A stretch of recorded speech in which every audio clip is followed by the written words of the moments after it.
నమస్కారం ఘంటారావానికి స్వాగతం. ముందుగా ప్రధాన అంశాలు. కర్ణాటక కొత్త సీఎంపై కాంగ్రెస్ అగ్రనేతల మథనం. ఖర్గేతో సిద్దరామయ్య, డీకే శివకుమార్ సమావేశం.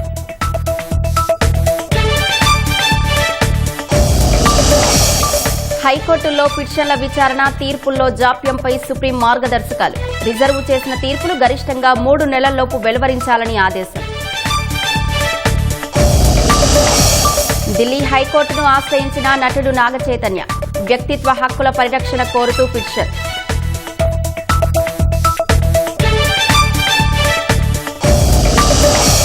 మున్సిపాలిటీలను డంపింగ్ యార్డ్ రహితం చేస్తామన్న నారాయణ. 107 పురపాలికల్లో ఫ్రెష్ వేస్ట్ ప్లాంట్లు ఏర్పాటు చేస్తున్నట్లు వెల్లడి.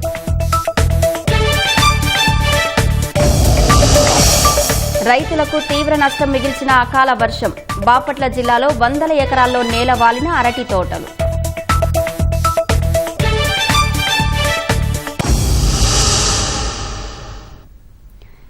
హైకోర్టుల్లో విచారణలు, తీర్పుల్లో జాప్యంపై సుప్రీంకోర్టు కీలక మార్గదర్శకాలు జారీ చేసింది. రిజర్వు చేసిన తీర్పులు గరిష్టంగా 3 నెలల్లోపు వెలువరించాలని ఆదేశించింది. వ్యక్తిగత స్వేచ్ఛకు సంబంధించిన కేసుల్లో నిర్ణయాలు మరింత వేగంగా తీసుకోవాల్సిన అవసరం ఉందని ప్రధాన న్యాయమూర్తి జస్టిస్ సూర్యకాంత్, జస్టిస్ జోయ్ మాల్యా బాగ్చీలతో కూడిన ధర్మాసనం పేర్కొంది. బెయిల్ దరఖాస్తులకు సంబంధించి కూడా అత్యున్నత న్యాయస్థానం స్పష్టమైన ఆదేశాలు ఇచ్చింది. బెయిల్ దరఖాస్తులపై విచారణ పూర్తయిన రోజే ఉత్తర్వులు జారీ చేయాలని ఆదేశించింది. ఒకవేళ తీర్పును రిజర్వు చేస్తే మరుసటి రోజు ఖచ్చితంగా తీర్పును వెలువరించి ఆన్లైన్లో అప్లోడ్ చేయాలని నిర్దేశించింది. ఖైదీల విడుదలకు సంబంధించి పలు నిబంధనలు విధించింది.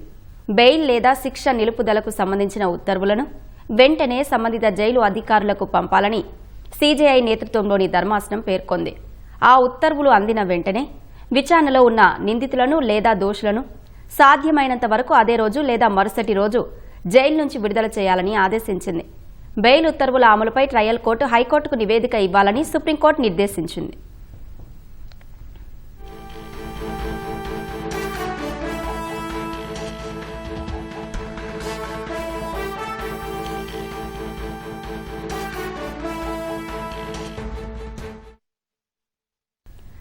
ముఖ్యమంత్రిగా సిద్దరామయ్య రాజీనామాపై తొలిసారి డీకే శివకుమార్ స్పందించారు.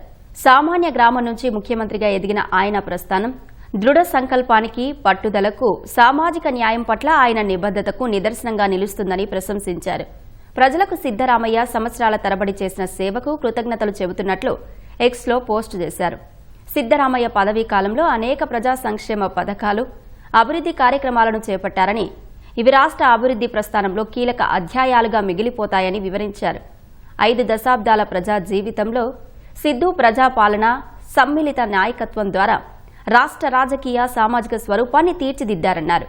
రాజకీయ జీవితంలో సిద్దరామయ్య తనకు ఎల్లప్పుడూ ఒక ఆసరా స్తంభంలా అండగా నిలిచారని డీకే గుర్తు చేసుకున్నారు. పార్టీని బలోపేతం చేయడంలో, పార్టీ ఆశయాన్ని ప్రజల్లోకి తీసుకెళ్లడంలో తామిద్దరం భుజం కలిపి పనిచేశామని వివరించారు. సిద్దరామయ్య అనుభవం, రాజకీయ దూరదృష్టి నుంచి నేర్చుకోవడం తనకు దక్కిన ఒక గొప్ప అవకాశమని వెల్లడించారు. కర్ణాటక ప్రగతి, సంక్షేమం కోసం రాబోయే కాలంలోనూ ఆయన మార్గదర్శకత్వం చేయాలని మనస్ఫూర్తిగా ఆశిస్తున్నట్లు డీకే శివకుమార్ రాసుకొచ్చారు. వేగంగా నడవాలంటే ఒంటరిగా నడవాలని, కానీ సుదూర ప్రాంతాలకు వెళ్లాలంటే కలిసి నడవాలన్న నానుడి ప్రకారం కర్ణాటక ప్రజల కోసం ఈ ప్రయాణాన్ని కలిసి ముందుకు తీసుకెళ్తామని డీకే వివరించారు.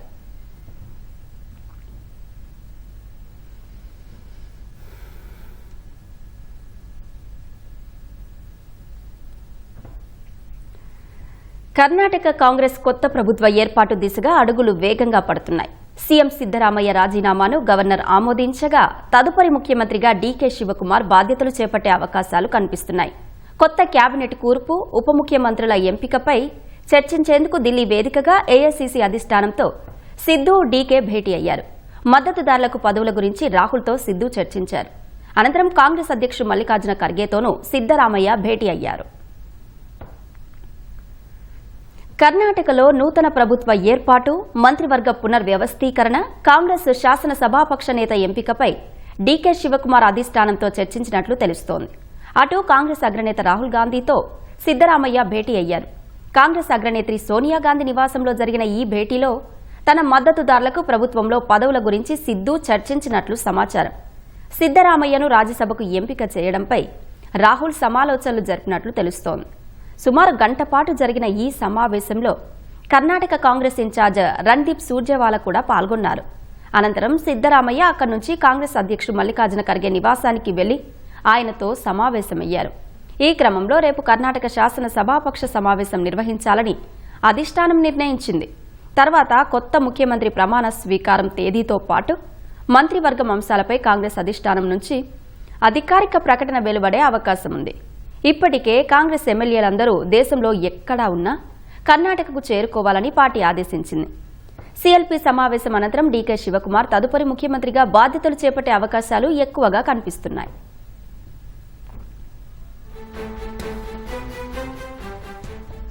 సిద్దరామయ్య మంత్రివర్గంలోని పలువురు మంత్రులకు డీకే శివకుమార్ నేతృత్వంలోని మంత్రివర్గంలో స్థానం దక్కే అవకాశం లేదని పార్టీ వర్గాలు చెబుతున్నాయి. ప్రభుత్వంలో సామాజిక ప్రాంతీయ సమతుల్యతను కాపాడేందుకు 4 ఉప ముఖ్యమంత్రులను నియమించే అవకాశం ఉందని పేర్కొన్నాయి. అయితే సిద్దరామయ్య కుమారుడు ఎమ్మెల్సీ యతీంద్రను డీకే శివకుమార్ మంత్రివర్గంలోకి తీసుకుంటారని సమాచారం.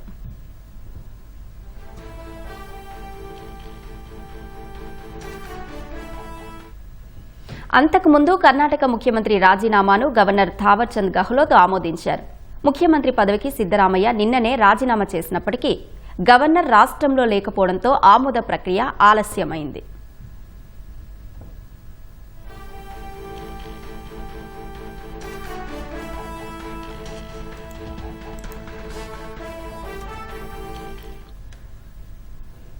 రేపు సీఎల్పీ సమావేశం నిర్వహించాలని కాంగ్రెస్ నిర్ణయించింది. కర్ణాటక ఎమ్మెల్యేలు ఎక్కడున్నా బెంగళూరు చేరుకోవాలని ఆదేశించినట్లు తెలుస్తోంది. మరింత సమాచారం మా ప్రతినిధి శ్యామ్ ప్రత్యక్ష ప్రసారం ద్వారా అందిస్తారు.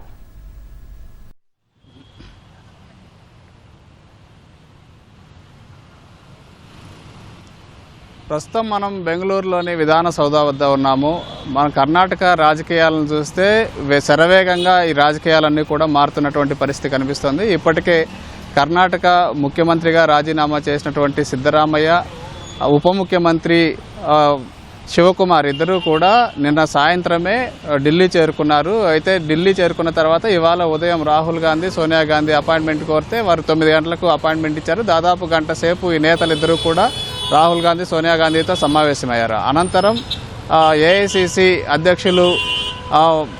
అధ్యక్షులతో దాదాపు మల్లికార్జున ఖర్గేతో గంటకు పైగా మల్లికార్జున ఖర్గేతో సిద్దరామయ్య, ఆయన కుమారుడు యతీంద్ర ఇద్దరూ కూడా సమావేశమయ్యారు. కీలక సమావేశం. ఈ సమావేశాలన్నీ కూడా చాలా కీలకంగా మారుతున్నాయి. ప్రధానంగా కర్ణాటకలో జరుగుతున్న రాజకీయ పరిణామాలకు సంబంధించి. అయితే కర్ణాటక ముఖ్యమంత్రిగా సిద్దరామయ్య రాజీనామా చేసిన తర్వాత ఆ ప్లేస్లో ఎవరిని ముఖ్యమంత్రిగా ఎంపిక చేయాలి, ఒకవేళ ముఖ్యమంత్రిగా ఎంపిక చేసిన తర్వాత వారి టీం ఏ విధంగా ఉండాలి, మంత్రులు ఎవరుండాలి, వారికి ఎలాంటి పోర్ట్ఫోలియోలు కేటాయించాలి, తదితర చాలా విషయాలు, పిసిసి అధ్యక్షుడిగా ఎవరిని ఎన్నుకోవాలి, ఈ విషయాలన్నీ కూడా చర్చించారు. అయితే దీనికి సంబంధించి ఇంకో విషయం కూడా, మొత్తం 4 ఉప ముఖ్యమంత్రులు ఉండాలని కూడా చర్చ జరుగుతోంది. 4 ఉంటారా లేదంటే ఇద్దరే ఉంటారా ఉప ముఖ్యమంత్రులు అనేది కూడా చర్చ జరుగుతోంది. అయితే డీకే శివకుమార్ మాత్రం 4 ఉంటే బాగుంటుందని చెప్పి భావిస్తున్నారు. అయితే అధిష్టానం దానికి ఇద్దరుంటే బాగుంటుందని చెప్పి భావిస్తున్నారు. అయితే ఒకవేళ 4 ఉంటే ఈ 4ని ఎవరిని నియమించాలి, లేదా ఇద్దరే ఉంటే ఎవరికి ప్రాధాన్యత ఇవ్వాలి అనే ఈ విషయాలన్నీ కూడా రాహుల్ గాంధీ సమక్షంలో చర్చ జరిగినట్లుగా మనకు తెలుస్తోంది. అయితే రాహుల్ గాంధీతో చర్చ అనంతరం, దాదాపు కీలకమైన గంట సేపు చర్చ అనంతరం మల్లికార్జున ఖర్గేతో ఈ చర్చ జరిగింది. ఈ చర్చల్లో కూడా చాలా కీలకమైన విషయాలు మాట్లాడినట్లుగా తెలుస్తుంది. ఎందుకంటే సిద్దరామయ్యకు ఎంతో పేరు ఉంది కర్ణాటకలో. సిద్దరామయ్య తర్వాత ఆ స్థాయిలో ఉన్నటువంటి వ్యక్తి ఎవరు అనే దాని మీద చర్చ జరిగితే, అయితే ప్రధానంగా అన్ని వర్గాల నుంచి వినిపిస్తున్న మాట, కాంగ్రెస్ నుంచి కూడా వినిపిస్తున్న మాట, రెండో వ్యక్తిగా కీలకమైన రెండో వ్యక్తిగా ఉన్నటువంటి డీకే శివకుమార్ని ముఖ్యమంత్రిగా ప్రకటిస్తారని చెప్పి వార్తలు అయితే బలంగా వినిపిస్తున్నాయి. అయితే అధిష్టానం ఇంతవరకు ఎవరిని ప్రకటించలేదు. డీకే శివకుమార్ గనక ముఖ్యమంత్రిగా ప్రకటిస్తే డీకే శివకుమార్ మంత్రివర్గంలో ఎవరెవరు ఉండాలి, ఎవరెవరికి కీలక పదవులు ఇవ్వాలి అనేది కూడా చర్చ జరుగుతుంది. ఈ నేపథ్యంలోనే రేపు సాయంత్రం బెంగళూరులో శాసనసభాపక్ష సమావేశం, కాంగ్రెస్ శాసనసభాపక్ష సమావేశం నిర్వహించనున్నారు. దీనికి సంబంధించి ఇప్పటికే ఎమ్మెల్యేలందరికీ కూడా సీఎల్పీ సమావేశం ఉంటుంది. రేపు సాయంత్రం అందరూ కూడా హాజరు కావాలని చెప్పి ఇప్పటికే కాంగ్రెస్ అధిష్టానం నుంచి స్పష్టమైన ఆదేశాలు వెళ్ళాయి. ఈ ఆదేశాల నేపథ్యంలో ఎమ్మెల్యేలందరూ కూడా రేపు సాయంత్రం బెంగళూరులో ఒక విధాన సౌదాలో సమావేశం ఏర్పాటు చేస్తారా, ప్రైవేట్ హోటల్లో ఏర్పాటు చేస్తారా అనే దాని మీద కూడా ఇంకా క్లియర్గా సమాచారం రాలేదు. అయితే ఎక్కడ అనేది ఇంకా నిర్ణయం కాలేదు. ప్రస్తుతానికైతే ఒక ప్రైవేట్ హోటల్లో ఉండొచ్చు అని చెప్పి సమాచారం అందుతుంది. లేదంటే మన వెనక ఉన్నటువంటి విధాన సౌదాలో సమావేశం ఉండొచ్చు. అయితే ఇట్లాంటి సిఎల్పి సమావేశాలు వాస్తవంగా అయితే బయట జరుగుతాయని చెప్పి చెప్తున్నారు. అయితే ఈ సమావేశంలో ప్రదేశ్ కాంగ్రెస్ కమిటీ అధ్యక్షుడిగా ఎవరిని ఎంపిక చేయాలి? ప్రస్తుతానికి డీకే శివకుమార్ ఆధ్వర్యంలోనే ప్రదేశ్ కాంగ్రెస్ కమిటీ ఉంది. ఆయనే ప్రదేశ్ కాంగ్రెస్ కమిటీ అధ్యక్షులుగా కొనసాగుతున్నారు. ఆయన ముఖ్యమంత్రి అయిన తర్వాత ఆయన స్థానంలో ఎవరికి ఇవ్వాలి అనే దాని మీద కూడా చర్చ జరుగుతుంది. అయితే మనకు వినిపిస్తున్నటువంటి పేరైతే సతీష్ జార్కిహోలీ. ఈయన కీలకంగా ఈయన పేరు వినిపిస్తుంది. సతీష్ జార్కిహోలీకి ప్రదేశ్ కాంగ్రెస్ కమిటీ అధ్యక్షుడిగా ఇచ్చే అవకాశం ఉందని చెప్పి మనకు సమాచారం అందుతూ ఉంది. ఆయనకు ప్రదేశ్ కాంగ్రెస్ కమిటీతో పాటు కీలకమైన మంత్రి పదవి కూడా ఆయన అడుగుతున్నట్లుగా తెలుస్తోంది. దీనికి తోడు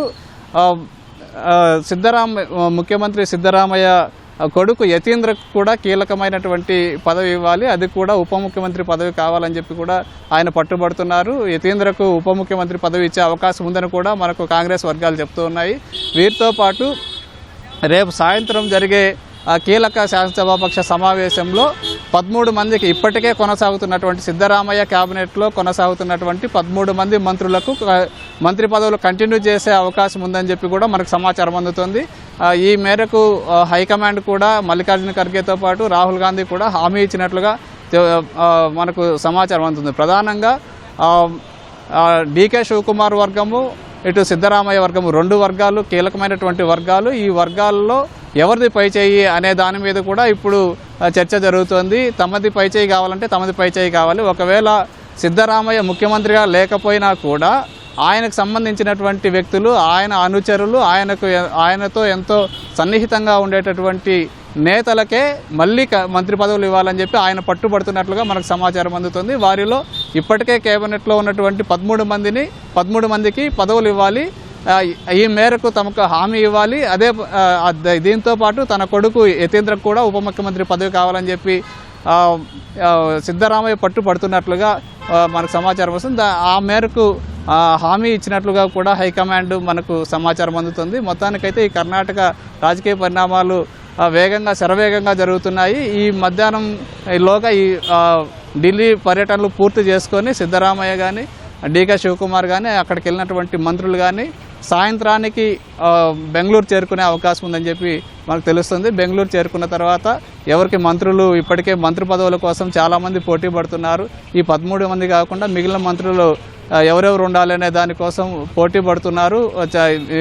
వీరందరూ కూడా ఢిల్లీలో హైకమాండ్తో చర్చలు జరుపుతున్నట్లుగా మనకు సమాచారం అందుతుంది. మొత్తానికైతే రేపు సాయంత్రం సిఎల్పి సమావేశం జరగనుంది. సిఎల్పి సమావేశం తర్వాత శాసనసభాపక్ష నేతగా డీకే శివకుమార్ను ఎన్నుకోనున్నారు. డీకే శివకుమార్ ఎంపిక అయిన తర్వాత గవర్నర్ను కలిసి తాను శాసనసభాపక్ష నేతగా ఎన్నికయ్యాయని చెప్పి గవర్నర్ కలిసే అవకాశం ఉంది. ఆ తర్వాత ఒకవేళ డీకే శివకుమార్ను ఎన్నుకున్న తర్వాత ముఖ్యమంత్రిగా ఎప్పుడు ప్రమాణ స్వీకారం చేస్తారు అనేది కూడా చర్చనీయాంశంగా మారింది. అయితే డీకే శివకుమార్ ఎప్పుడూ కూడా ఆయన జాతకాలు ఇట్లాంటివన్నీ కూడా నమ్ముతూ ఉంటారు. ఎక్కువగా జాతకాలు నమ్మేటటువంటి వ్యక్తి. ఇప్పటికే తను ఎంతో అభిమానించే, ఎంతో నమ్మే ఒక జ్యోతిష్కుడిని కూడా కలిసి మంచి జాతకం చూడాలి, మంచి ముహూర్తం చూడాలి, తాను ముఖ్యమంత్రిగా ప్రమాణ స్వీకారం చేయడానికి ఎప్పుడైతే బాగుంటుందని చెప్పి ఆయన సంప్రదించినట్లుగా కూడా తెలుస్తూ ఉంది. అయితే ఆయన 1వ తేదీ కానీ లేదంటే 3వ తేదీ కానీ బాగుందని చెప్పి ఆయన చెప్పినట్లుగా సమాచారం అందుతుంది. అయితే దీన్ని బట్టి ఆ టయానికి ఎప్పుడు అనేది రేపు సిఎల్పి సమావేశం అనంతరం ఎప్పుడు ముఖ్యమంత్రిగా ప్రమాణ స్వీకారం చేస్తారు అనేది కూడా ఇంకా తెలియాల్సి ఉంది. మొత్తానికైతే 1వ తేదీ తర్వాతే ఉండొచ్చని చెప్పి ఇక్కడ కాంగ్రెస్ వర్గాలు చెప్తూ ఉన్నాయి. డీకే శివకుమార్ వర్గం కూడా అదే చెప్తూ ఉంది. మొత్తానికైతే ఈ కర్ణాటకలో ఈ రాజకీయ పరిణామాలు, ఈ ముఖ్యమంత్రి మార్పు, ఈ మంత్రులు ఇవన్నీ కూడా పిసిసి అధ్యక్షుడు ఎంపిక, ఒకవేళ పిసిసి అధ్యక్షుడిగా సతీష్ను ఎన్నుకున్న తర్వాత ఆయన దీంట్లో ఆ టీంలో ఎవరెవరు ఉంటారు అనేది కూడా చర్చ జరుగుతుంది. మొత్తానికైతే ఈ రాజకీయ పరిణామాలు చాలా శరవేగంగా జరుగుతూ ఉన్నాయి. ఇదంతా కూడా కొలిక్కి రావడానికి కొంత టైం పడుతుంది. రేపు సాయంత్రం లోపు ఇవన్నీ కూడా మనకు ఒక అవగాహన వచ్చే అవకాశం ఉంది. ఇది ప్రస్తుతం బెంగళూరులో, కర్ణాటకలోని తాజా పరిస్థితి. కెమెరామెన్ జగదీష్తో Shyam, ETV news, Bengaluru. Over to studio. ధన్యవాదాలు శ్యామ్. బ్లూ ఆరిజిన్ సంస్థకు చెందిన ఒక శక్తివంతమైన రాకెట్లో ప్రయోగ పరీక్ష సమయంలో అత్యంత భారీ పేలుడు సంభవించింది. పేలుడు ఎంత తీవ్రంగా ఉందంటే విమానాల నుంచి కూడా ఆ దృశ్యం కనిపించింది. ఒక విధ్వంసకర బాంబు పేలిందా అన్న విధంగా ఆ దృశ్యం సాక్షాత్కరించింది. పేలుడు ధాటికి కేప్ కెనవెరల్ అంతరిక్ష దళ కేంద్రానికి చుట్టుపక్కల అనేక కిలోమీటర్ల దూరం వరకున్న వందల ఇళ్లు, భవనాలు కంపించాయి. సముద్ర తీరంలో కావడంతో నివాస ప్రాంతాలకు నష్టం వాటిల్లలేదు. ఈ పేలుడు ధాటికి పుట్టిన తరంగాలు కిలోమీటర్ల దూరం వరకు వ్యాపించాయి. ఆకాశమంతా బంగారు రంగులోకి మారింది. న్యూ గ్లెన్ అనే ఈ భారీ రాకెట్ ఇంజిన్ ఫైరింగ్ పరీక్ష సమయంలో పేలుడు జరిగిందని జెఫ్ బెజోస్కు చెందిన బ్లూ ఆరిజిన్ ప్రకటించింది. వచ్చే వారంలో ఆ రాకెట్తో 2 ఉపగ్రహాలను ప్రయోగించాల్సి ఉందని పేర్కొంది. ఈ భారీ రాకెట్ ద్వారా వ్యోమగాములను చంద్రునిపైకి పంపే ల్యాండర్లను ప్రయోగించాలని నాసా నిర్ణయించింది. ఈ వైఫల్యానికి కారణం ఇప్పుడే చెప్పలేమని అమెజాన్ అధిపతి జెఫ్ బెజోస్ తెలిపారు. ప్రమాదంలో ఎవరికీ గాయాలు కాలేదని, అయితే భారీ ఆస్తి నష్టం సంభవించిందని వివరించారు.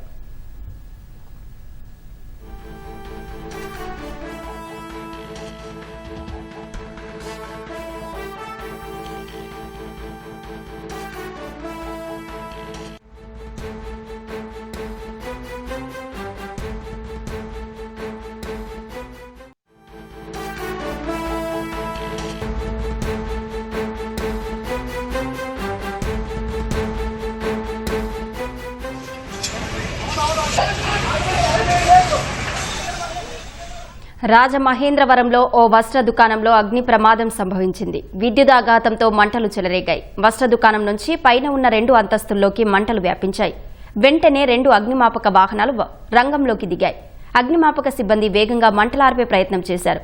అయితే అప్పటికే వస్త్రాలు దగ్ధమయ్యాయి.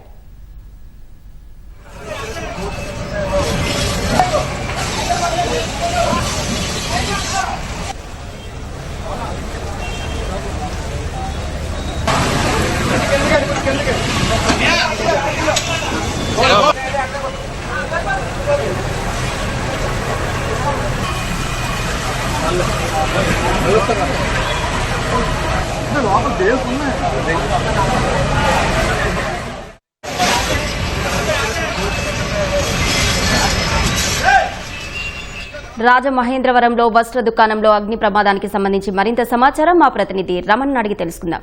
రమణ, వస్త్ర దుకాణంలో అగ్ని ప్రమాదానికి సంబంధించిన సమాచారం ఏంటి? రాజమహేంద్రవరంలోని మెయిన్ రోడ్ లో ఉన్నటువంటి టాప్స్ కార్నర్ వస్త్ర దుకాణంలో కొద్దిసేపటి క్రితమే అగ్ని ప్రమాదం జరిగింది. ఒక్కసారిగా పెద్ద ఎత్తున భారీగా మంటలు చెలరేగాయి. దీంతో చుట్టుపక్కల వాళ్ళు కావచ్చు, అలాగే రోడ్డుపై వెళ్లే వాళ్ళు, ఈ దుకాణంలో పనిచేస్తున్న వాళ్ళందరూ కూడా భయభ్రాంతులకు గురయ్యారు. ఏసీలో నుంచి షార్ట్ సర్క్యూట్ అయ్యి ఒక్కసారిగా మంటలు చెలరేగాయి. దీంతో వస్త్ర దుకాణం కావడంతో ఈ మంటలు అంటుకొని చాలా వేగంగా ఈ మంటలన్నీ కూడా ఆ ఫ్లోర్ మొత్తం కూడా వ్యాపించాయి. దీంతో మొత్తంగా 5 ఫ్లోర్ల వరకు పెద్ద భవనం ఉండగా ఆ భవనంలో 2 ఫ్లోర్ల వరకు మొత్తం చాలా వేగంగా మంటలు వ్యాపించిన పరిస్థితి ఉంది. దీంతో వెంటనే అప్రమత్తమైనటువంటి షాపు నిర్వాహకులు కావచ్చు, అలాగే చుట్టుపక్కల వాళ్ళందరూ లోపల ఉన్నటువంటి సిబ్బందిని, అలాగే వాళ్ళు నిర్వాహకులందరినీ కూడా బయటకు తీసుకురావడం జరిగింది. దీంతో ప్రాణాపాయం అనేది తప్పిందని చెప్పాలి. దీంతో ఒక్కసారిగా మంటలు విపరీతంగా వ్యాపించడంతో దట్టమైనటువంటి పొగ నెలకొంది. చుట్టుపక్కల ప్రాంతాల వారందరూ కూడా భయభ్రాంతులకు గురయ్యారు. వారందరూ కూడా సమీపంలో ఉన్నటువంటి షాపుల్లో యజమానులు కూడా దూరంగా వెళ్లిపోవడం సహా తన రక్షణ చర్యలు కూడా తీసుకోవడం జరిగింది. వెంటనే ఫైర్ సిబ్బంది రంగంలోకి దిగి మొత్తం 3 ఫైర్ ఇంజన్లను తీసుకుని వచ్చి మంటలను శరవేగంగా ఆర్పడం జరిగింది. సిబ్బంది మొత్తం కూడా 3 ఫ్లోర్లను కూడా ఈ వస్త్రాలు ఏదైతే మంటలు అంటుకున్నాయో వాటన్నిటి కూడా ఆర్పివేయడం జరిగింది. అయితే వేగంగా మంటలు ఆర్పడం వల్ల ఇంకా మిగిలిన భవనాలకు మంటలు వ్యాప్తి చెందకుండా నివారించిన పరిస్థితి కనిపిస్తుంది. అయితే ఈ ఘటనలో ఎక్కడ కూడా ప్రాణనష్టం అనేది జరగలేదు. దీంతో అప్రమత్తతగా వ్యవహరించడం వల్లే ప్రమాదం తప్పిందని చెప్పేసి అందరూ ఊపిరి పీల్చుకున్నారు. అయితే మొత్తంగా ఈ షాపు యజమానికి దాదాపు 1.5 కోటి పైనే నష్టం వాటిల్లినట్టుగా అధికారులు చెబుతూ ఉన్నారు. ప్రధానంగా ఈ ఏసీలో వచ్చినటువంటి షార్ట్ సర్క్యూట్ వల్లనే ఈ ప్రమాదానికి కారణమని చెబుతున్నారు. ఇటీవల కాలంలో ఉష్ణోగ్రతలు విపరీతంగా పెరుగుతున్నాయి. దీంట్లో ఏసీల వినియోగం కూడా పెరిగింది. దీంతో ఏసీలు మెయింటెనెన్స్ కావచ్చు, దానికి సంబంధించినటువంటి నిర్వహణ వల్లే ఈ తరహా ఘటనలు కూడా జరుగుతూ ఉన్నాయని చెప్పేసి దీనివల్ల కొంత ఉష్ణోగ్రతలు ఎక్కువగా ఉన్నటువంటి పరిస్థితుల్లో కొంత ఏసీల నిర్వహణ విషయంలో ఒక జాగ్రత్తగా ఉండాలని చెప్పేసి ఫైర్ అధికారులు స్పష్టం చేస్తున్నారు. అయితే మెయిన్ రోడ్ లో రాజమహేంద్రవరం సెంటర్ లో జరిగినటువంటి ఈ అగ్ని ప్రమాదం ఒకంత భయభ్రాంతులకు గురి చేసింది. అయితే ఎక్కడ ప్రాణ నష్టం జరగకపోవడంతో ప్రజలు ఊపిరి పీల్చుకున్నారు. ప్రస్తుతం పరిస్థితి అంతా అదుపులోకి వచ్చింది. మంటలను ఆర్పివేశారు. ప్రస్తుతం అయితే రమణ, అక్కడ ప్రస్తుతం పరిస్థితి ఎలా ఉంది? వస్త్ర దుకాణం యజమానులు ఏమంటున్నారు? ప్రస్తుతం అయితే మంటలన్నీ కూడా ఆర్పివేశారు. మొత్తం మంటల నియంత్రణలోకి వచ్చేసి మొత్తం 2 ఫ్లోర్లలో ఈ వస్త్ర దుకాణం లో ఉన్నటువంటి రకరకాల వస్త్రాలన్నీ కూడా, కొత్త వస్త్రాలన్నీ కూడా మొత్తం అగ్గికి ఆహుతైన పరిస్థితి ఉంది. దాదాపు 1.5 కోటి పైనే విలువైనటువంటి ఈ వస్త్రాలన్నీ కూడా అగ్గికి ఆహుతాయని చెప్పేసి షాపు నిర్వాహకులు చెబుతూ ఉన్నారు. అయితే ఇంకా పైన ఈ షాపు పైనే అలాగే చుట్టుపక్కల కూడా కొన్ని ఆల్రెడీ దుకాణాలు ఉన్నాయి. ఆ దుకాణాలకు మంటలు వ్యాప్తి చెందకపోవడం కొంత వారంతా కూడా ఊపిరి పీల్చుకున్నారు. దీంతో పక్కన ఉన్నటువంటి షాపుల నిర్వాహకులు వాళ్ళందరూ కూడా అప్రమత్తమై అక్కడ ఉన్న సిబ్బందిని అలాగే వారి యొక్క వస్తువులను కూడా దూరంగా తరలించడం వల్ల మంటలు చుట్టుపక్కలకు వ్యాపించలేదు. దీంతో అధికారులు కూడా, ఫైర్ సిబ్బంది కూడా వెంటనే 3 ఫైర్ ఇంజన్లను ఒకసారిగా తీసుకుని వచ్చి మంటలను చాలా వేగంగా అదుపులోకి చేయడం వల్ల పెను ప్రమాదమే తప్పిందనుక. అయితే ఆస్తి నష్టానికి సంబంధించి అంచనాలు పూర్తిగా వేస్తున్నారు. దీనికి సంబంధించి అంటే షాప్ నిర్వాహకులు ఖచ్చితంగా అప్రమత్తంగా ఉండాలి. ఈ ప్రస్తుతం ఏసీ నిర్వహణల వల్ల ఈ షార్ట్ సర్క్యూట్ జరిగే ప్రమాదం ఉంది కాబట్టి అప్రమత్తంగా ఉండాలని చెప్పేసి అధికారులు అయితే సూచిస్తున్న పరిస్థితి ఉంది. ధన్యవాదాలు రమణ.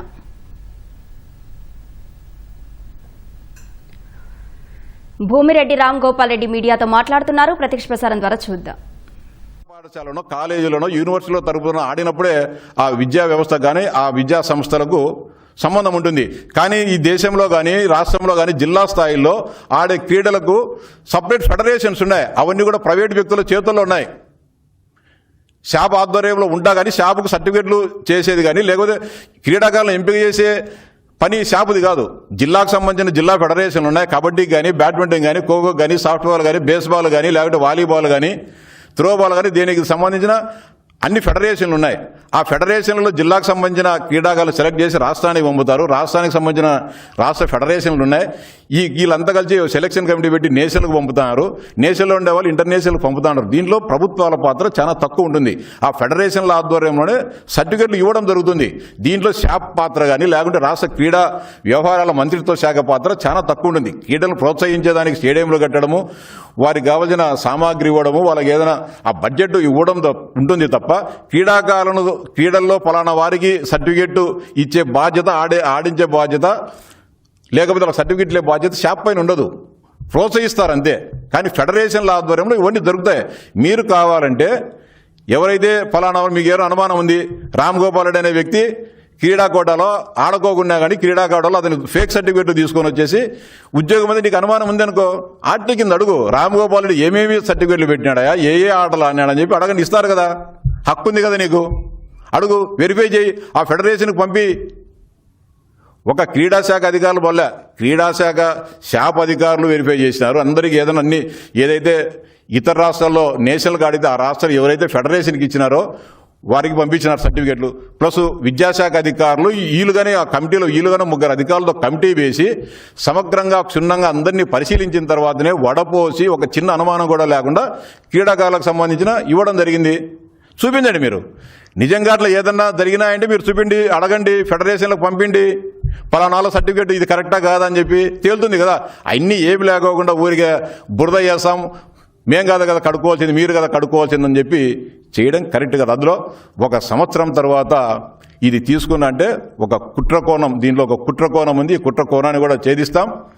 కేవలం నిరుద్యోగుల్లో ఒక అభద్రతా భావాన్ని సృష్టించేదానికి చేస్తున్న కార్యక్రమం తప్ప మరొకటి కాదు. నీకు చేతనైతే పరిశ్రమలు చెప్పు, వారికి ఉపాధి కల్పించు. అది చేయకోకుండా నిరుద్యోగ యువతను రోడ్లపైకి తీసుకొని రావాలని చెప్పి చేసే కార్యక్రమం ఉంది. ఎవరైనా సరే మీ దగ్గరికి ఏ ఉపాధ్యాయుడైనా వచ్చి మీ ఉద్యోగంలో మీరు చేసే కార్యక్రమంలో ఉన్నారా? నిన్న మీరంతా పోయినారు విద్యాశాఖ దగ్గరికి. ఏ నిరుద్యోగి అయినా సరే నాకు ఉద్యోగం రాలేదు అని ఒకరన్నా మీరు అలా తొడగపోయినారా? ఎవరైనా మీరు పోయి గందరగోళం చేసి ఇక్కడ మహానాడు జరుగుతూ ఉంటే ఈ మహానాడును డైవర్ట్ చేసేదానికి మీరు అక్కడ రచ్చ చేసినారు తప్ప వాస్తవం కాదు. ఎవరైనా 10 మందిని తొడుకోపోవాల్సింది. మీ దగ్గరికి ఎవరన్నా వచ్చి ఉంటే మాకు అన్యాయంగా మాకు మెరిట్లో ఉన్నా కూడా మాకు రాలేదని చెప్పి మీ దగ్గరికి ఎవరన్నా వచ్చింటే అయ్యా ఇదో ఈయన పలానా ఆయన రాలే, పలానా పుల్లారయ్య, ఎల్లయ్య, సీనయ్య, ఇదో వీళ్ళ అర్హత ఉన్నా కూడా, వీళ్ళు మెరిట్ లిస్టులో ఉన్నా కూడా వీళ్ళకి ఉద్యోగాలు రాలేదు, ఎందుకు కానీ రాలేదు మీరు ప్రశ్నిస్తే ఏమి లేకుండా మీరు ఏందో ఒక పోయి చీమల దండు పన్నెట్టు పడిపోయి అడవి అధికారులను బెదిరించేది కరెక్ట్ కాదు, సభ్యత కూడా కాదు, సంస్కారం కాదు మీకు. ధన్యవాదాలు.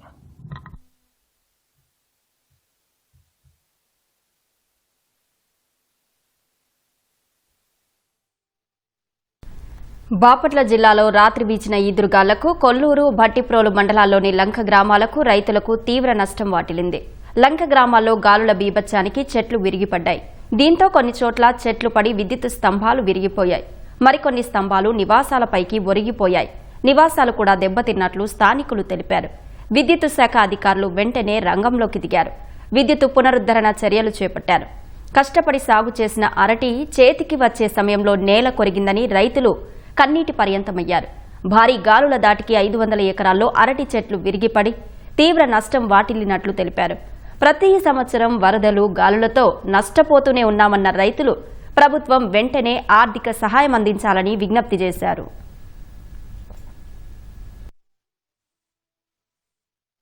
ఈ అరటి చేను మాదేనండి. దీనికి కౌలు కట్టేదానికి 65,000 కౌలు అవుతుంది. దీని పెట్టుబడి పెట్టేదానికి ఇంకా 2 లక్షలు అదనంగా అవుతున్నాయి. ఇది ఇప్పుడు గాలి వానకు పడిపోయింది. మొత్తం ఏదన్నా 3 లక్షలన్నర నష్టం వచ్చింది. మాకు ఇది ఆదాయం మళ్ళీ ఇది ఉండి మొత్తం అయితే ఏదన్నా ఒక 5 లక్షల ఆదాయం వచ్చేది. కానీ గాలి వానకు పడిపోయింది. ఇలాగా మునుపు కూడా పడిపోయింది గాలి వానకి. లంక కొల్లూరు మండలం ఎకరానికి 60 నుంచి 70,000 దాకా కౌలు ఉంటుంది. వాసాలు కొనాలంటే 1,30,000, వాసం 130 నుంచి 140 రూపాయలు వాసం కొనుక్కురావాలంటే ఎకరానికి 900 మొక్కేస్తారు. అప్పుడు 1,45,000, 1,50,000 అవుతుంది వాసం ఖర్చు. పెట్టుబడి 90,000 నుంచి 80,000 దాకా అవుతుంది. మామూలుగా ఇవన్నీ మాకు ఆదాయం వచ్చినట్టయితే 5 లక్షలు 5.5 దాకా వచ్చాయి. ఇప్పుడు మాకు 4.5 లక్షల దాకా ఖర్చు అయింది. ఇదంతా నష్టపోయాం. గవర్నమెంట్ సాయం చేస్తుందని చూస్తున్నాం. రాష్ట్రంలో మున్సిపాలిటీలను డంపింగ్ యార్డు రహితంగా చేసేలా ముందుకెళ్తున్నామని మంత్రి నారాయణ వెల్లడించారు. విశాఖ, గుంటూరులో వేస్ట్ టు ఎనర్జీ ప్లాంట్లు ఉన్నాయన్న మంత్రి కొత్తగా మరో 6 నెలకొల్పుతున్నామన్నారు. ఎన్టీఆర్ జిల్లా కొండపల్లి మున్సిపాలిటీలో మంత్రి నారాయణ పర్యటించారు. కొత్తగా నిర్మిస్తున్న ఫ్రెష్ వేస్ట్ ప్లాంట్ను ఎమ్మెల్యే వసంత కృష్ణప్రసాద్తో కలిసి మంత్రి పరిశీలించారు. 2014-19లోనే ఈ రాష్ట్రంలో 10 వేస్ట్ ఎనర్జీ ప్లాంట్స్ ని శాంక్షన్ చేశారు. అయితే ప్రభుత్వం మారేటప్పటికి 2 చాలా అడ్వాన్స్ లో ఉన్నాయి. ఒకటి గుంటూరు, 2 విశాఖపట్నం. గత ప్రభుత్వం ఆ 2 మాత్రమే ఉంచి మిగతా అన్ని క్యాన్సిల్ చేసింది. ఈ ప్రభుత్వం రాగానే గవర్నర్ ముఖ్యమంత్రి గారు మరొక 6 ప్లాంట్ శాంక్షన్ చేశారు. అవి కూడా వేగవంతంగా ఇప్పుడు వర్క్ జరుగుతున్నాయి. అయితే ఈ లోపల ప్రాసెసింగ్ చేసి వేస్ట్ బయటికి పంపించాలని ప్రాసెసింగ్ ప్లాంట్స్ ని ఈ రోజు 107 ఈ రోజు శాంక్షన్ చేశాం. వీటన్నిటిలో కల్లా ఈ రోజు కొండపల్లి మున్సిపాలిటీలో జరుగుతున్న వేస్ట్ చాలా అడ్వాన్స్ అంటే ఆల్మోస్ట్ అయిపోయింది. ఈ 107 ప్లాంట్లు పూర్తయితే 5,350 టన్నులు ప్రాసెస్ అయ్యి ఏ రోజు కారో చెత్త బయటకు వెళ్ళిపోతుంది. ఈ రోజు గౌరవ ముఖ్యమంత్రి గారి యొక్క ఆదేశంతో ఇవన్నీ కూడా జూన్ ఎండ్ లేదా జూలై మిడిల్ కి పూర్తి అయ్యేటట్టుగా ఏజెన్సీస్ కి ఇన్స్ట్రక్షన్స్ ఇచ్చా ఇవన్నీ చేస్తారు. ఎంఎస్ఎంఈ పార్కుల్లో పరిశ్రమల ఏర్పాటుకు పారిశ్రామికవేత్తలు ఆసక్తి చూపుతున్నారని మంత్రి కొండపల్లి శ్రీనివాస్ తెలిపారు. జూన్ 1 నుంచి విశాఖ కేంద్రంగా రైల్వే జోన్ అందుబాటులోకి రానుందని స్పష్టం చేశారు. జులైలో భోగాపురం అంతర్జాతీయ విమానాశ్రయం ప్రారంభానికి ప్రణాళికలు రూపొందిస్తున్నట్లు కొండపల్లి వివరించారు. జూన్ 1వ తారీఖు నుంచి కూడా మనకి south central railway zone operation start అవుతున్నాయి. ఎయిర్పోర్ట్ జూలై ఫస్ట్ వీక్ లోనే మాక్సిమం స్టార్ట్ అయ్యే అవకాశం ఉంది. బట్ ఏదైనా జూన్ 30 తారీఖు కల్లా దానికి యాక్సెస్ రోడ్స్ కానీ దానికి ఉన్నటువంటి ఆపరేషన్స్ కావాల్సినవన్నీ కూడా రెడీ చేసుకుంటున్నాము. బట్ ప్రధానంగా ఉన్నటువంటి దీర్ఘకాలిక సమస్యలన్నీ కూడా క్లియర్ అవుతున్నాయి. 100 ఎంఎస్ఎంఈ పార్కులు ఆల్రెడీ గ్రౌండింగ్ చేయడం జరిగింది. అందులో 19 పార్క్స్ ఇనాగ్రల్ చేసి అప్లికేషన్స్ కూడా తీసుకోవడం జరిగింది.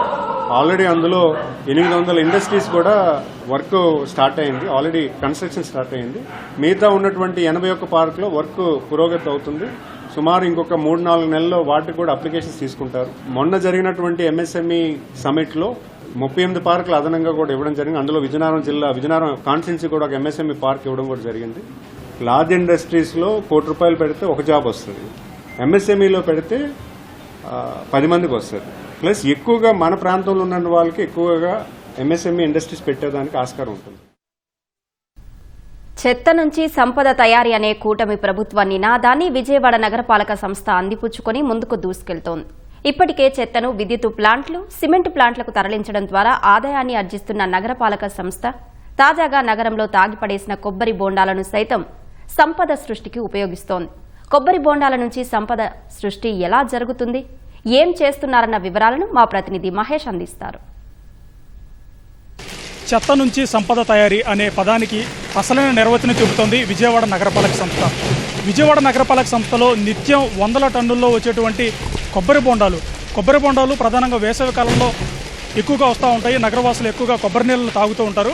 అయితే ఈ చిరు వ్యాపారులు ఎవరైతే ఉన్నారో కొబ్బరి బొండాల వ్యాపారం చేసేవాళ్ళు ఈ కొబ్బరి బొండాలను తాగేసిన తర్వాత వాటిని రోడ్డు పక్కన కాలువలో ఒకప్పుడు పడేసేవాళ్ళు. అయితే వీటికి శాశ్వత పరిష్కారం చూపించేందుకు నగరపాలక సంస్థ ఒక కార్యక్రమాన్ని చేపట్టింది. నగరంలో ఎక్కడైతే ఈ కొబ్బరి బొండాలు ఉంటాయో వాటన్నింటినీ మున్సిపల్ వాహనాల సేకరించి విజయవాడ నగరపాలక సంస్థ పరిధిలో ఉన్నటువంటి ఎక్సెల్ ప్లాంట్కు తరలిస్తారు. అక్కడ తరలించిన తర్వాత వాటిని ఈ ప్లాంట్లో ఉన్నటువంటి ఈ కొబ్బరి యూనిట్కి తీసుకొచ్చి ఈ క్రషింగ్ యంత్రంలో వీటిని అన్నింటిని కూడా క్రష్ చేస్తారు. క్రష్ చేసిన తర్వాత వీటిలో 2 భాగాలు వస్తాయి. ఒకటి కోకో పిట్టు, మనకి అక్కడ తడిగా కనిపిస్తున్నటువంటిదంతా అది కోకో పిట్టు, అది ఒక రకమైన పదార్థం. తర్వాత రెండవది ఇది పీచు పదార్థం.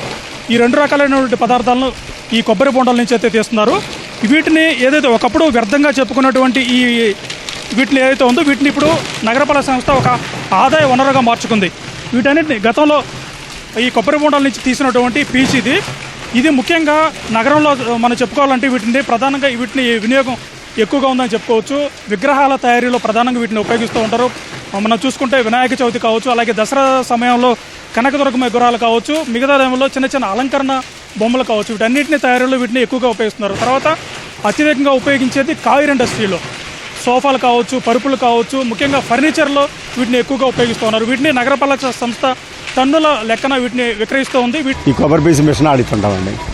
ఈ మన విజయవాడ మున్సిపాలిటీలో కొట్లు షాపుల దగ్గర నుంచి వస్తాం. మిషన్లో వేసి అలా పీసు తీస్తామండి. పీసు కోకో పిట్ అండి.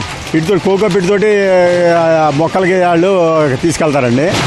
ఇది పీసేమో ఈ బొమ్మలు, వినాయకుడి బొమ్మలు, కనకదుర్గమ్మ బొమ్మలు చేసుకుంటారు. వాటికి కూడా వాడతారండి ఎక్కువ. ఎలా అంటే ఇప్పుడు మన డిపార్ట్మెంట్ నుంచి వాళ్ళు చలానా రాసుకొస్తారండి. ఆ చలానా రాసుకొస్తే మేము కాటా వేసి పంపిస్తాం. మాకు నెలల లెక్కనండి. కోకో పిట్ కూడా అంతేనండి, 2 రూపాయలు 3 రూపాయలు ఉంటుంది అంతే. మొక్కలకి వాడుతుంటారండి. మన కార్పొరేషన్లో చెట్లు వేయడానికి కానీ లేకపోతే బయట ఎవరికైనా కావాలంటే కూడాను తీసుకెళ్తారండి. ఇక్కడ నుంచి ఆ రైతు వారికి కూడా ఇచ్చేస్తుంటామండి. వేస్టేజ్ ఏమి ఉండదండి. ఇక కొబ్బరి బొండాలు ఇచ్చానండి, దానికోసం పెట్టినటువంటి యూనిట్ ఇది వస్తుంది.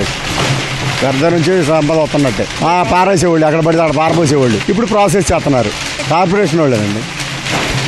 కార్పొరేషన్ వాళ్ళే చేపిస్తున్నారండి. ఇది ఈ ప్లాంట్ అంటే రోడ్డు మీద తాగిన కొబ్బరి బొండాలు వ్యర్థాలు అంటూ పక్కన పడేసాయని మేము కలెక్ట్ చేసుకోండి, వివిధ రకాల ట్రాక్టర్లు, ఆటోల్లో తెచ్చుకొని ఇక్కడ ప్రాసెసింగ్ చేస్తామండి. 5-6 వర్కర్లు ఉంటారు. ఈ కొబ్బరి పీస్ ఒకటి, పొట్టు ఒకటి, కోకో పిట్ వస్తుంది. ఇది విజయవాడ వ్యవసాయం డాబాల మీద, మెద్దల మీద వ్యవసాయం చేసామంటే మా విజయవాడ మున్సిపాలిటీ కస్టమర్లు వాళ్ళు ప్రతి 6 నెలలకు ఒకసారి వచ్చి మా దగ్గరకు వచ్చి తీసుకెళ్తారు. ఇక్కడ నుండి నర్సరీలు ఈ వినాయకుడి బొమ్మలు చేస్తానికి, అమ్మవారి బొమ్మలు చేస్తానికి ఇక్కడ కొబ్బరి పీస్ పట్టుకెళ్తారు.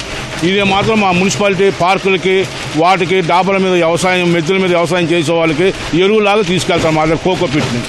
డైలీ ఒక 20-10 టన్నుల దాకా వస్తాయి కొబ్బరి బొండాలు. విజయవాడ నగరం మొత్తం ఇక్కడికి వస్తుంది.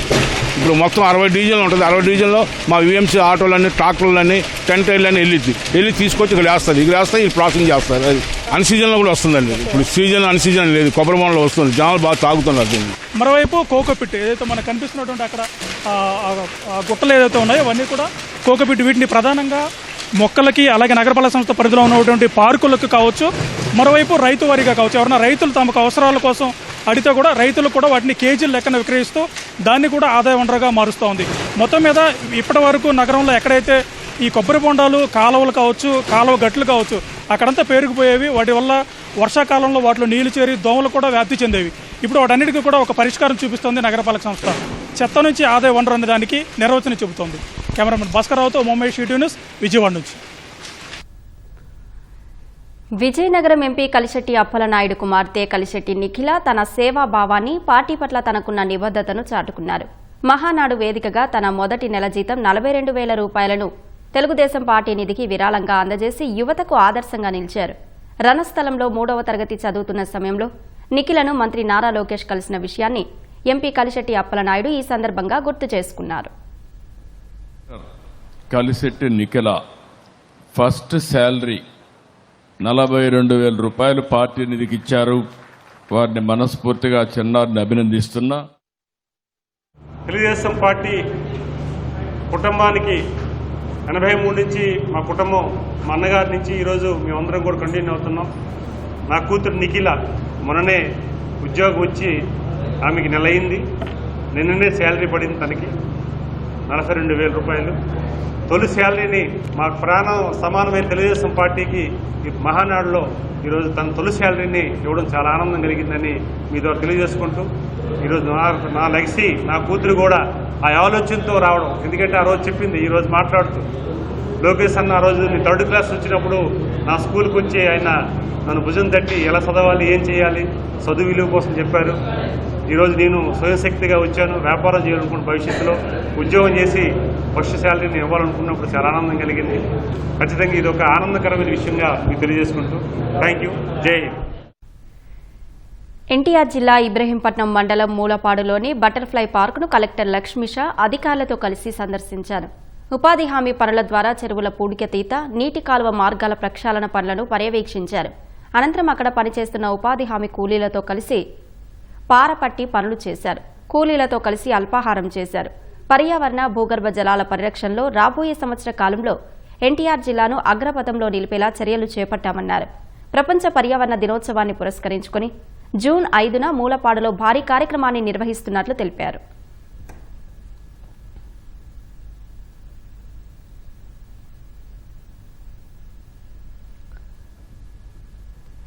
తిరుమల శ్రీవారిని ప్రముఖులు దర్శించుకున్నారు. ఎమ్మెల్యే పంచకర్ల రమేష్ బాబు, సినీ నటుడు, నిర్మాత బండ్ల గణేష్ వీఐపీ ప్రారంభ విరామ దర్శన సమయంలో స్వామివారి సేవలో పాల్గొన్నారు. టీటీడీ అధికారులు స్వాగతం పలికి వారికి దర్శన ఏర్పాట్లు చేశారు.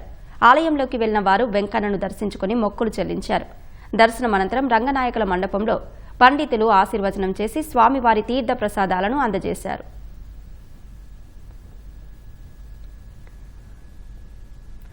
సింహాచలంలో వరాహ లక్ష్మీ నరసింహస్వామి స్వాతి హోమం అత్యంత వైభవంగా ప్రారంభమైంది. స్వామివారి జన్మ నక్షత్రాన్ని పురస్కరించుకుని ఆలయ అధికారులు, అర్చకులు హోమాన్ని శాస్త్రోక్తంగా నిర్వహిస్తున్నారు. ఉదయం నుంచి ఆలయంలో విశేష అర్చనలు, అభిషేకాలు జరుగుతున్నాయి. ఆలయ పరిసరాలను సుగంధ పుష్పాలతో సర్వాంగ సుందరంగా అలంకరించారు.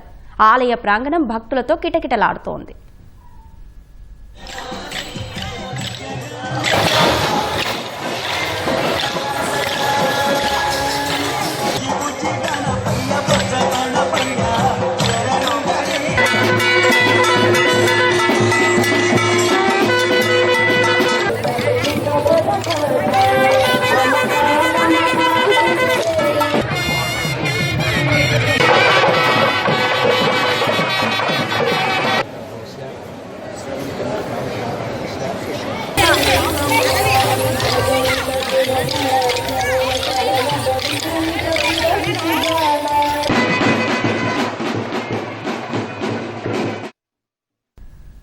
కాక్రోచ్ జనతా పార్టీ వ్యవస్థాపకుడు అభిజిత్ దీప్కేకు ఢిల్లీ హైకోర్టులో చుక్కెదురైంది. సోషల్ మీడియా ప్లాట్ఫామ్ ఎక్స్లో సీజేపీ ఖాతాను బ్లాక్ చేయడాన్ని సవాల్ చేస్తూ దాఖలైన పిటిషన్పై విచారణ జరిపిన న్యాయస్థానం సీజేపీ ఖాతాను పునరుద్దరించేందుకు నిరాకరించింది.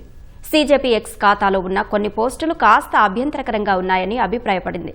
ఈ అంశంపై పూర్తి స్థాయిలో సమగ్ర పరిశీలన చేయాల్సిన అవసరం ఉందని ధర్మాసనం స్పష్టం చేసింది. సోషల్ మీడియా ఖాతాల బ్లాకింగ్ను పరిశీలించే రివ్యూ కమిటీ ముందుకెళ్లి తన వాదనలు వినిపించాలని అభిజిత్ దీప్కేకు కోర్టు సూచించింది. సీజేపీ దాఖలు చేసిన పిటిషన్పై కేంద్రం, ఎక్స్ సంస్థకు నోటీసులు జారీ చేసిన న్యాయస్థానం వారి వాదనలను కూడా పరిగణలోకి తీసుకుని తుది ఆదేశాలు జారీ చేస్తామని స్పష్టం చేసింది. ఈ కేసు తదుపరి విచారణను జూలై 7కు వాయిదా వేసింది. ఈ ఏడాది దేశంలో కురిసే నైరుతి రుతుపవనాల వర్షపాతం దీర్ఘకాలిక సగటులో 90%గానే నమోదయ్యే అవకాశం ఉందని భారత వాతావరణ శాఖ తెలిపింది. ఈ సీజన్లో ఈశాన్య భారతంలో సాధారణ వర్షపాతం నమోదయ్యే అవకాశం ఉన్నప్పటికీ దేశంలోని మిగిలిన ప్రాంతాల్లో సాధారణం కంటే తక్కువ వర్షపాతం నమోదు కానున్నట్లు ఐఎండీ పేర్కొంది. నైరుతి రుతుపవనాల సీజన్కు సంబంధించి ప్రకటించిన రెండో ముందస్తు అంచనాలో ఈ వివరాలను ఐఎండీ వెల్లడించింది. ఏప్రిల్ 13న విడుదల చేసిన మొదటి అంచనాలో దీర్ఘకాలిక సగటు వర్షపాతం 92%గా నమోదయ్యే అవకాశం ఉందని పేర్కొంది. ఇప్పుడు ఆ అంచనాలను మరికాస్త తగ్గించడంతో రాబోయే రోజుల్లో వర్షాభావ పరిస్థితులు ఉండే అవకాశం ఉందనే సంకేతాలను ఐఎండీ పంపింది.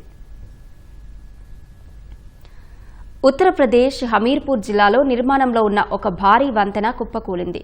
ఈ ప్రమాదంలో 6 కార్మికులు ప్రాణాలు కోల్పోయారు. పలువురు తీవ్రంగా గాయపడ్డారు. తెల్లవారుజామున 3 గంటల సమయంలో బెట్వా నదిపై ఈ ప్రమాదం జరిగింది. అకస్మాత్తుగా వీచిన ఈదురుగాళ్లు, వర్షం కారణంగా నిర్మాణంలో ఉన్న వంతెన ఒక్కసారిగా కూలిపోయింది. వంతెన నిర్మాణంలో పాల్పంచుకుంటున్న కార్మికులు ఆ సమయంలో వంతెనపైనే నిద్రిస్తున్నారు. సమాచారం అందుకున్న వెంటనే స్థానిక పోలీసులు, ఎస్డీఆర్ఎఫ్ బృందాలు రంగంలోకి దిగాయి. శిథిలాల కింద చిక్కుకున్న 6 మృతదేహాలను వెలికితీశారు. గాయపడ్డ వారిని రక్షించి ఆసుపత్రులకు తరలించారు. వంతెన నిర్మాణంలో కనీస భద్రతా ప్రమాణాలు పాటించకపోవడం వల్లే ఈ ప్రమాదం జరిగిందనే ఆరోపణలు వస్తున్నాయి.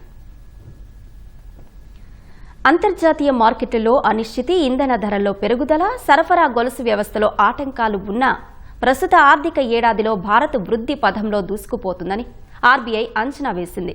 కార్పొరేట్, బ్యాంకింగ్ రంగాలు పటిష్టంగా ఉండటం, మూలధన వ్యయంపై ప్రభుత్వం చూపుతున్న శ్రద్ధ దేశ వృద్ధికి ఎంతగానో దోహదపడతాయని పేర్కొంది. 2025-26 వార్షిక నివేదికలో ఆర్బీఐ ఈ విషయాలను వెల్లడించింది. 2026-27లో ప్రపంచ ఆర్థిక వృద్ధి సాధారణంగా ఉంటుందని అంచనా వేసింది. పటిష్ట స్థూల ఆర్థిక పునాదుల కారణంగా భారత ఆర్థిక వ్యవస్థ సానుకూల వృద్ధిని నమోదు చేయనుందని తెలిపింది.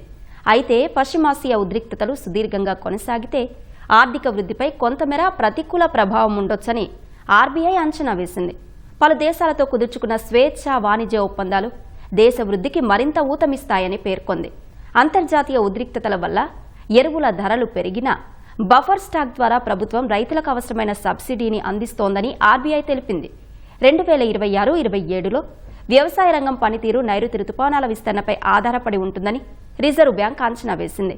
ఎల్నినో పరిస్థితుల వల్ల వ్యవసాయ దిగుబడులకు ముప్పు పొంచి ఉన్న రుతుపవనాల చివరి భాగంలో ఏర్పడే ఇండియన్ ఓషన్ డైపోల్ పరిస్థితులు ఆ నష్టాన్ని భర్తీ చేయగలవని ఆర్బీఐ అంచనా వేసింది.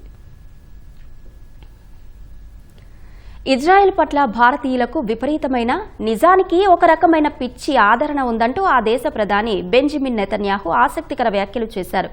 వెస్ట్ బ్యాంక్లో జరిగిన సదస్సులో మాట్లాడిన నెతన్యాహు, ఇండియా అనే ఒక మహాశక్తితో ఇజ్రాయెల్కు అత్యంత విలక్షణమైన సంబంధాలు ఉన్నాయని కొనియాడారు. చాలా దేశాల్లో ఇజ్రాయెల్ ప్రాధాన్యతను తగ్గించే ప్రయత్నాలు జరుగుతున్నాయని, కానీ భారత్లో మాత్రం అలాంటి పరిస్థితి లేదని నెతన్యాహు స్పష్టం చేశారు. ప్రపంచంలో మరెక్కడా లేని విధంగా ఇజ్రాయెల్కు భారత్ నుంచే అత్యధిక సంఖ్యలో ఫాలోవర్లు ఉన్నారని పేర్కొన్నారు. భారత ప్రధాని మోదీ ఇజ్రాయెల్లో పర్యటించినప్పుడు ఇజ్రాయేలీలు అంతే ఆప్యాయతతో స్వాగతించారని గుర్తు చేసుకున్నారు. అటు అమెరికా ఇజ్రాయెల్ స్నేహాన్ని దెబ్బతీసేందుకు కొందరు పాకిస్తాన్లు సోషల్ మీడియాలో దుష్ప్రచారం చేస్తున్నారని తెలిపారు. ప్రపంచవ్యాప్తంగా, ముఖ్యంగా అమెరికాలో నెతన్యాహు ప్రజాదరణ వేగంగా పడిపోతున్న తరుణంలో ఈ వ్యాఖ్యలు చేయడం గమనార్హం.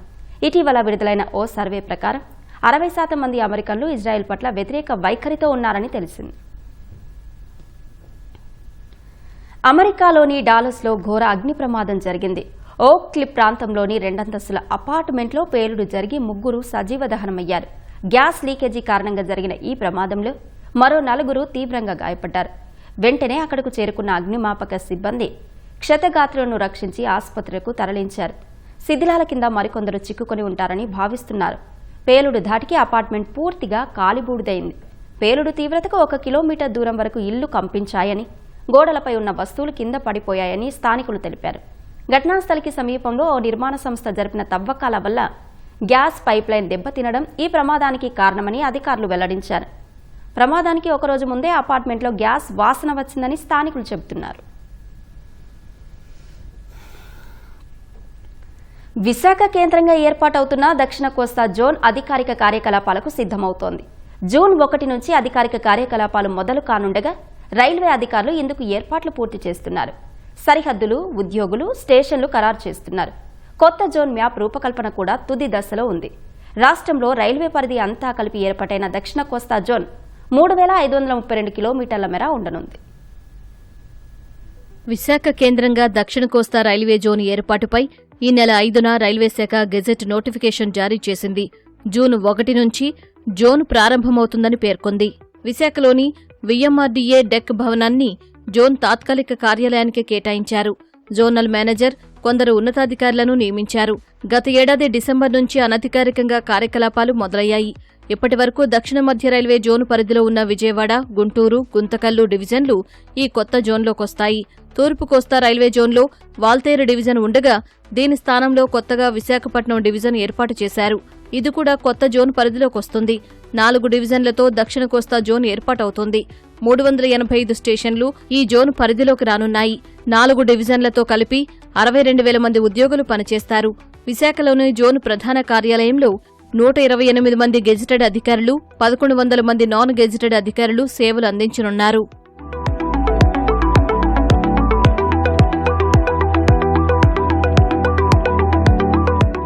దక్షిణ కోస్తా జోన్ పరిధిలో ఏటా 100 మిలియన్ టన్నుల సరుకు రవాణా జరగనుంది.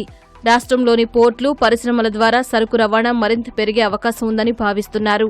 సరుకు రవాణా, ప్రయాణికుల ద్వారా ఏటా 15,500 కోట్ల ఆదాయం వస్తుందని అంచనా వేస్తున్నారు.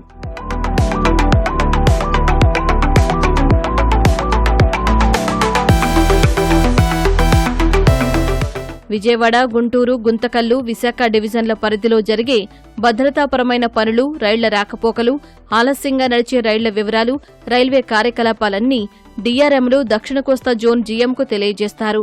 ఈ 4 డివిజన్లకు సంబంధించిన నిర్ణయాలన్నీ నూతన జోన్ జీఎం ఆదేశానుసారం అమలు చేయనున్నారు.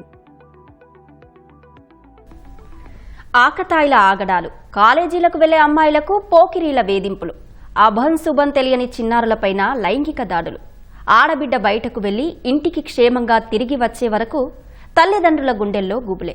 ఇలాంటి పరిస్థితుల్లో బాలికలు, మహిళలు ధైర్యంగా ఉంటేనే అఘాయిత్యాలను అడ్డుకోవచ్చు.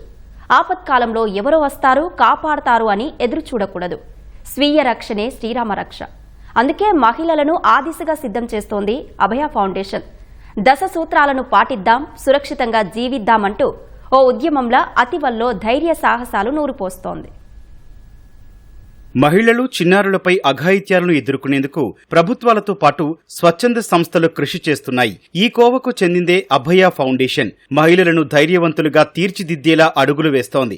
సంస్థ వ్యవస్థాపకుడు బాలచంద్రది 20 ఏళ్ల సర్వీస్ హిస్టరీ. అనంతపురం జిల్లా రోటరీపురంలో మొదలైన సేవలు నేడు దక్షిణ భారతం మొత్తం వ్యాపించాయి.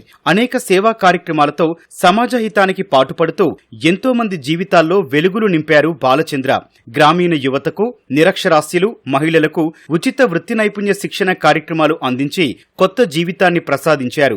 ఇప్పుడు అతివల రక్షణకు అండగా నిలిచేలా అభయ భవిత కార్యక్రమానికి శ్రీకారం చుట్టారు. ఫౌండేషన్ వారి 10 సూత్రాలు నాకు ఎంతో ప్రతి ఒక్క ఆడపిల్లలకి చాలా ఉపయోగపడతాయి. ఇలాంటి మా స్కూల్ దగ్గరికి వచ్చి చెప్పించినందుకు అభయ ఫౌండేషన్ వారికి కృతజ్ఞతలు తెలుపుకుంటున్నాను. అభయ ఫౌండేషన్ ద్వారా 2 ఏళ్లుగా స్వీయ రక్షణపై అవగాహన కార్యక్రమాలు నిర్వహిస్తున్నారు. ఇందుకోసం ప్రత్యేకంగా వాలంటీర్లను నియమించి వారిని సైనికుల్లా తీర్చిదిద్దారు.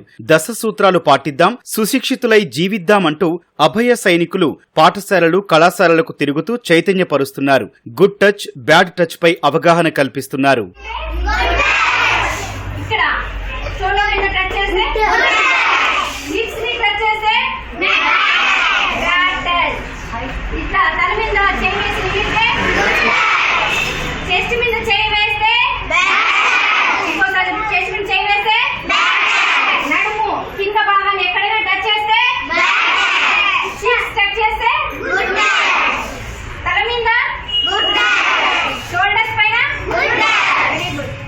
రెండేళ్లలో వాలంటీర్ల శిక్షణ కోసం బాలచంద్ర 8 లక్షలు ఖర్చు చేశారు. 200 మంది వాలంటీర్ల ద్వారా విద్యార్థుల్లో చైతన్యం నింపే కార్యక్రమం విజయవంతం కావడంతో కొత్తగా మరో 60 మంది వాలంటీర్లను ఎంపిక చేసి శిక్షణ ఇస్తున్నారు. అభయ వాలంటీర్లు సమాజంలో చైతన్యం కల్పిస్తూనే గౌరవ వేతనంతో ఉపాధి సైతం పొందుతున్నారు. అభయ ఫౌండేషన్ ద్వారా 2024 నుంచి దాదాపు ఒక 2 సంవత్సరాల నుంచి కూడాను అభయ భవిత అనేది స్టార్ట్ చేసి మాలాంటి ఎంతో మందిని సర్టిఫైడ్ ట్రైనర్స్ని చేసి గర్ల్ చైల్డ్ సేఫ్టీ గురించి మా ద్వారా పిల్లలకి చెప్పిస్తున్నారు. స్కూల్లో ఉచితంగా వెళ్ళి మేము పిల్లలకి అవేర్నెస్ ఇస్తున్నాం. మన స్వీయ రక్షణ అనేది మన బాధ్యత అనేది అభయ భవిత గుర్తు చేస్తున్నది. ఇక్కడికి రాకముందు నేను 10th వరకు చదువుకున్నా, నాకు జాబ్స్ ఏం వస్తాయి అనుకున్నాను. కానీ ఇప్పుడు ఐఎమ్ బిగ్ ట్రైనర్.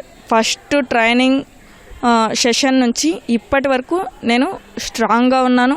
నా ఎనర్జీ లెవెల్స్ పెంచుకున్నాను. అంతకుముందు భయపడేదాన్ని నైట్ రావాలంటే. ఇప్పుడు 12 గంటలకైనా కానీ నేను భయపడకుండా ధైర్యంగా ఇంటికి వస్తాను. ఇక్కడ అవేర్నెస్ రావడం వల్ల ఇప్పుడు పొలిటికల్స్లోకి వచ్చి పొలిటికల్లో కూడా నా ధైర్యాన్ని పెంచుకుంటున్నాను. 6 ఏళ్ళ అమ్మాయి నుంచి 60 ఏళ్ళ 80 ఏళ్ళ ముసలోళ్ళ వరకు అఘాయిత్యాలకు బలవుతున్నారు కదా, వాటి గురించి మీరు ప్రతి స్కూళ్ళకి వెళ్ళి భద్రత వాళ్ళ దగ్గర ఉండే కొన్ని చిన్న చిన్న సేఫ్టీ టూల్స్తోనే వాళ్ళని ఎలా కాపాడుకోవాలని, ఇంకొకటి వాళ్ళ గుడ్ టచ్ బ్యాడ్ టచ్ గురించి వాళ్ళు ఎలా కాపాడుకోవాలని 2 days ట్రైనింగ్ ఇచ్చారు సార్ మాకు.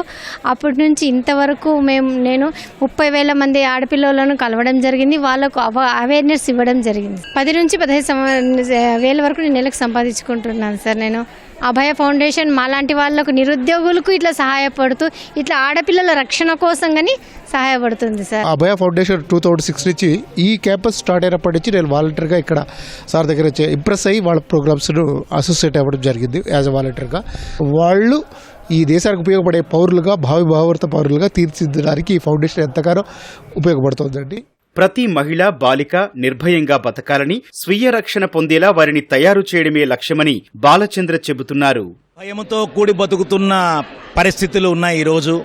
భయం లేని సమాజము భవిష్యత్తుకి మనం బాట వేయాలని అభయ భవిత అనే కాన్సెప్ట్ మీద గత 3 ఏళ్ల నుంచి ప్రయత్నం చేస్తున్నాము. ప్రతి చిన్న పాప 3 నెలల పాప నుంచి 90 ఏళ్ల ముసలమ్మ దాకా అవేర్నెస్ క్రియేట్ చేయాల్సిన ఆవశ్యకత ఏర్పడింది. So we are taking this as our shoulders. అభయ భవిత, జీవితం మనదే, జీవము మనదే. సురక్షితంగా ఉండాలంటే 10 సూత్రాలను పాటిద్దాం, సుశిక్షితులమై జీవిద్దామనే ఆలోచన దృక్పథంతో ఈరోజు అనంతపురంలో ఈ యొక్క అభయ CCL ఎంపవర్మెంట్ క్యాంపస్లో 100 మంది దక్షిణ భారతదేశం నుంచి వచ్చారు. ఔత్సాహికంగా వాళ్ళందరికీ ట్రైనింగ్ ఇస్తున్నాం. ఈ సందర్భంగా వీళ్లతో ఈ 2026 సంవత్సరంలో కనీసం అంటే 3 లక్షల మందితో మాట్లాడాలనే ధ్యేయాన్ని పెట్టుకున్నాం. ఈ లక్ష్యంతో పనిచేస్తున్నాం.